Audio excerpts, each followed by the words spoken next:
दोस्तों, नमस्कार। साधना entertainment channel में आप सभी का स्वागत है। मैं हूं साधना और मैं बहुत ही मजेदार एक लोकगीत गाने जा रही हूँ। उम्मीद करती हूँ आपको ये गीत पसंद आएगा। तो गीत पसंद आए तो प्लीज मेरे चैनल को सब्सक्राइब, वीडियो को लाइक, शेयर और कमेंट जरूर करें।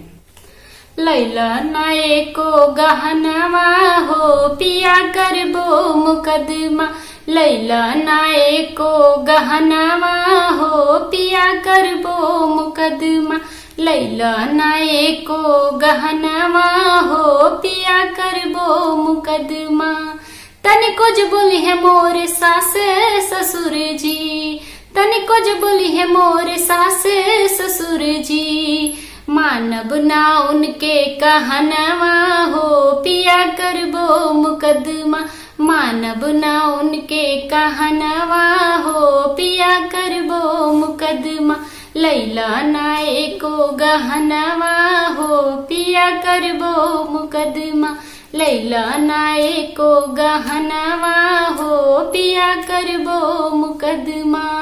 तनिको जो बोली है मोर जेठ जेठानी, तनिको जो बोली है मोर जेठ जेठानी, बाटब आपन अंगनवा हो पिया करबो मुकदमा, बाटब आपन अंगनवा हो पिया करबो मुकदमा, लैला नाये को गहनवा हो पिया करबो मुकदमा, लैला नाये को गहनवा हो पिया करबो मुकदमा।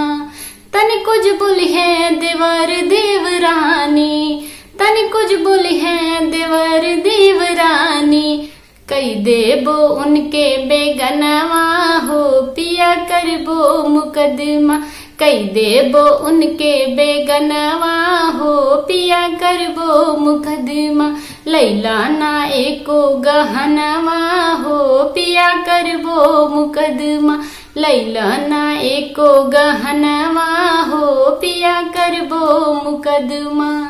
Thank you.